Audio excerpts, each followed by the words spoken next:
Hey everybody! So I know it's been a while since my last video, but I figured that since the holidays are approaching, or by the time I post this, the holidays will probably be over, I figured I'd show you guys how to make one of these.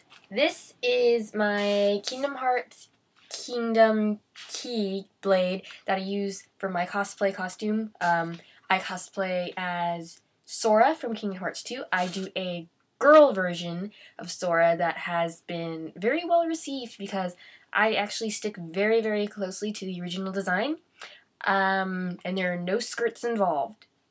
But anyway, this is just made out of wrapping paper tubes, styrofoam, craft foam along the edge, lots of hot glue, and then of course a bunch of paint. And it's actually really easy to make. It's super lightweight, and even though it's really cheaply made and in person it's not that great, in pictures it actually does not look that bad. On camera, well, I'm on my webcam right now, so of course you can see how crappy it is, but it's not that bad as long as you get everything cut along easily. So this is what I'm going to show you guys to make.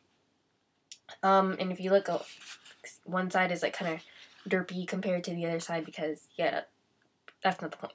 Anyway, because Christmas, Hanukkah, Kwanzaa, all those holidays are approaching or have already passed, a lot of these materials are easier to find, mainly the wrapping paper tubes, because by then you've probably already used them up and stuff.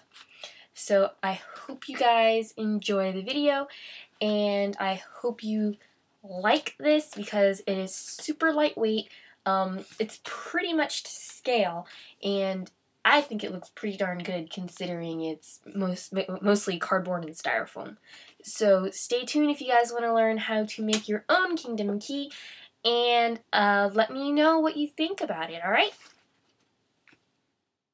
Okay, so this is pretty much what we're going for. In case you want to know, I am 5'4", but here are your materials, and then here's a quick picture of them. Standard stuff. You can go back and look at the picture if you want.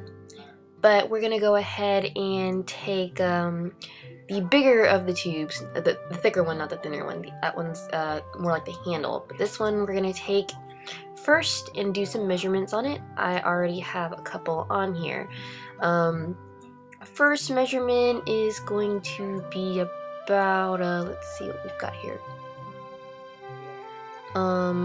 1 and 2 something. Yeah, I really don't feel like making that right now. And then the second one down from that is going to be about 1 and whatever that number is. Yeah, I am so helpful. You're just going to take a box cutter and you're going to cut around that, but first you're going to want to make sure that you have an even line across. So take your tape measure or what have you and measure all the way around and mark it just so you know where to cut and just so you can get as evenly across as possible. Alright, so this is what you'll have. You'll have 2 little tubes. What you're going to do is take your gold metallic paint and you're just going to paint them, plain and simple. And you're also going to take your other tube, the longer, skinnier one, and go ahead and spray paint that. I have mine drying right here.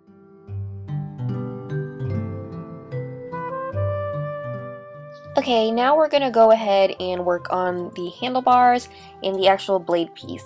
And you're going to want to take a sheet of styrofoam at least about an inch thick. That way it's a little bit sturdier when you cut it and it looks better aesthetically. I have some patterns made up and I'm going to try and have them posted online. You can't really see the measurements I took on here because it's really blurry, but when I scan them online, if they're not to scale for your computer, you should be able to redraw them at least to a good size. And then here is the blade piece. Let's see, yeah, blurry, but you're just gonna lay them down and wow, I spent a lot of time on this. You're just gonna lay them down, cut 1 blade piece and then 2 of the handle pieces.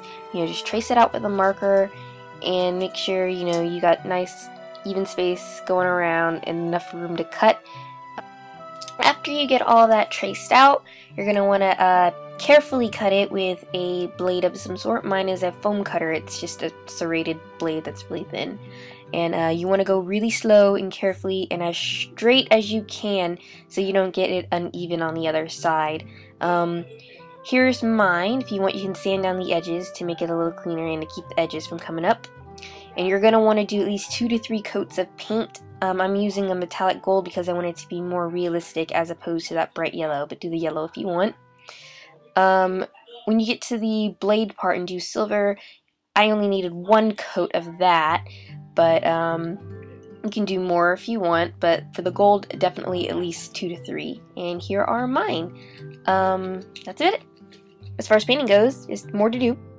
So pretty much all I have to do left is finish painting that up and we'll move on to the next step. And I figured this would be a good time to stop the video and get ready for part 2. So thank you for watching, and leave questions or comments down below and let me know what you like. And I guess I'll see you next video. Thanks for watching, and I guess that's it.